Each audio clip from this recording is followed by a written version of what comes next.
إذا على غرار المحور الأول سيتفضل الأستاذ عمر يوسفي عتو مشكورا الذي مقررا لمحور البحث العلمي وفي حدود 10 دقائق بإطلاع الحضور الكريم على الجوانب الرئيسية التي تمحور حولها النقاش خلال اللقاءات الافتراضية بالإضافة إلى الخلاصات والتوصيات التي انتهى إليها المشاركون خلال تلك اللقاءات. الكلمة لكم أستاذ. شكرا جزيلا Monsieur le ministre, Madame la directrice, Monsieur le secrétaire perpétuel, honorables assistants. Donc, je suis honoré de vous présenter aujourd'hui les résultats du processus d'écoute, de consultation et de construction, surtout pour le deuxième axe, la recherche scientifique.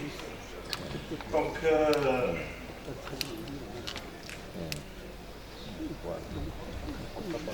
je vérifie seulement. Donc, pour introduire la restitution, je commencerai par quelques indicateurs, pas tous, pertinents et aussi les principaux défis de la recherche scientifique au Maroc. Donc, en 2021, le nombre d'enseignants-chercheurs a dépassé les 21 400. Les tests soutenus s'avoisinent les 4200 avec 53% dans les domaines de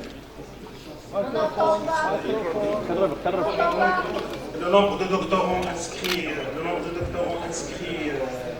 en doctorat avoisine les 40 400 avec 53% dans le domaine des sciences humaines et scientifiques indexé Scopus. Le nombre est de 11 234, dont 41% en co-publication avec les partenaires étrangers. Le Maroc actuellement est classé 4e au niveau africain, donc il a amélioré sa situation légèrement par rapport aux années précédentes. Pour le positionnement des universités aussi dans les classements internationaux est un indicateur qui renseigne sur la qualité ou le positionnement de notre écosystème ISRI. Donc, cette université dans le classement Time Higher Education parmi les 1500 et 6 universités dans le classement Simons de la région arabe spécifiquement. Il y a d'autres indicateurs qui ont été exploités sous forme plutôt de défis pour la recherche scientifique qu'il faut nécessairement améliorer. Donc une faible productivité, donc malgré que ça a évolué de 2010 de 0,3 à 0,7 en 2021, la non-régularité et le faible montant du financement, malgré qui sont caractérisés par leur dispersion et la prééminence des financements publics. Les derniers indicateurs actualisés, apparaissent dans le rapport de l'Académie nationale de sciences et techniques en 2019, qui renseigne sur la situation en 2016, concernant les dépenses intérieures brutes, RD, qui avoisine les 0, qui a été estimé à 0,75% par rapport au PIB, bien sûr, qui renseigne aussi sur et qui confirme cette prééminence des finances publiques par rapport à la participation du secteur privé dans le financement de la recherche. Une recherche portée principalement par l'université publique, ça apparaît aussi dans la production scientifique et technologique, avec un engagement limité de l'entreprise. Une production scientifique en sciences humaines et sociales qui est réduite.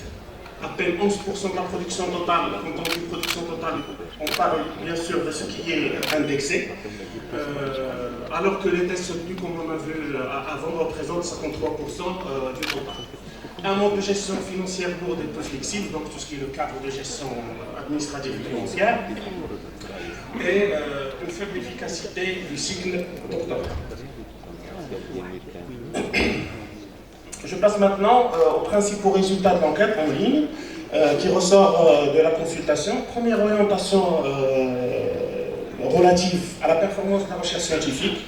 Les compétences marocaines du monde considèrent que pour booster la production scientifique, il faut miser surtout sur le financement et l'internationalisation du système, des universités. C'est ça le constat, le premier constat qu'on peut faire sortir de cette consultation. La deuxième tendance relative surtout à la mobilité, envisagée par les compétences marocaines du monde, l'idée principale, c'est que la participation à distance et l'émission de courte durée à moyenne durée. Donc c'est ce qui caractérise leur choix, leur préférence par rapport à l'intervention dans des missions pour appuyer l'écosystème ici.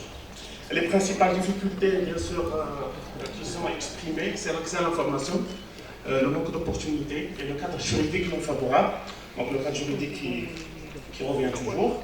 Selon les compétences marocaines du monde interrogées, le Maroc, la production scientifique ou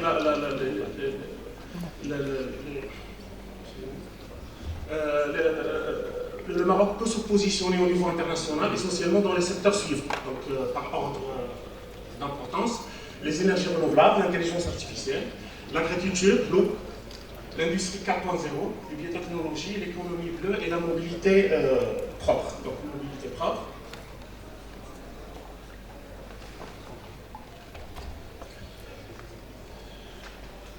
Donc, les mesures qu'ils ont recommandées pour booster l'internationalisation consistent à, premièrement, multiplier les programmes de recherche conjoints, donc d'une manière institutionnelle entre les institutions d'origine à l'étranger et les institutions marocaines, renforcer la participation des compétences des Marocains du monde aux programmes nationaux de recherche, donc les différents appels qui sont lancés au niveau national, et aussi la promotion de co-tutelle, co-direction de thèse entre laboratoires de recherche de part et d'autre, donc ce qui implique aussi des financements, des possibilités de financement et le cadre légal. Les types d'activités que les compétences marocaines du monde sont qui les intéressent le plus, par ordre décroissant, c'est l'intervention dans des congrès séminaires, le conseil, la participation à des projets de recherche, l'enseignement, participer à des jurys de thèses, l'encadrement des thèses de doctorat et le travail administratif à 11%. Les principales recommandations, maintenant on passe aux principales recommandations des webinaires d'écoute qui sont organisés en ligne en mode hybride au sein du CNRST. Ils ont été compilés et structurés selon trois grands axes. Donc la collaboration avec les compétences marocaines du monde, le financement et le partenariat recherche-industrie.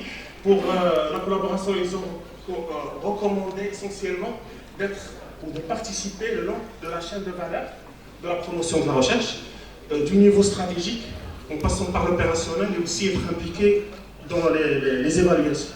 Du coup, ils veulent être intégrés dans les commissions stratégiques, créer des réseaux d'échange avec les scientifiques locaux, faire participer les compétences marocaines du monde dans l'effort de suivi et d'évaluation, faire contribuer ou les faire contribuer en co-tutelle et co-direction, comme on l'a déjà dit. L'accès aux données, c'est très important, et la participation au comité d'éthique, et proposer un statut, par exemple, de professeur associé, qui leur permet de s'impliquer plus activement dans les activités de recherche au niveau des institutions marocaines. Pour le financement de la recherche, donc promouvoir l'émulation entre les équipes de recherche pour capter le financement, développer ce qu'on peut appeler le co-funding pour financer des projets de recherche conjoints, faire participer les secteurs économiques dans le financement de la recherche. Ça paraît facile, mais derrière, il faut faire beaucoup d'efforts, tout ce qui est incitatif, cadre, pour permettre cette recommandation. Revaloriser la bourse des doctorants afin de rendre le cycle doctoral plus attractif. C'est l'effort dans lequel s'inscrit le pacte ISRI avec cette nouvelle génération de doctorants. Pour la promotion du partenariat recherche-industrie, promouvoir la proactivité de l'université auprès des unités industrielles, par la création de structures au sein de ces universités qui vont se charger de la troisième mission de l'université, et aussi avoir une approche plus agressive vis-à-vis les industriels. Développer des fonds industriels pour la recherche, pour soutenir les activités de parrainage, de mentoring, de mobilité croisée, et mettre en place un cadre pour le financement des thèses universitaires entreprises, comme le cas par exemple pour le CIFRE. Et je vous remercie infiniment pour votre attention. شكرا للاستاذ عمر يوسف على هذا العرض الذي تضمن المنهجيه وكذلك الخلاصات التي انتهى اليها مشاركون في المحور التالي المتعلق بالبحث العلمي.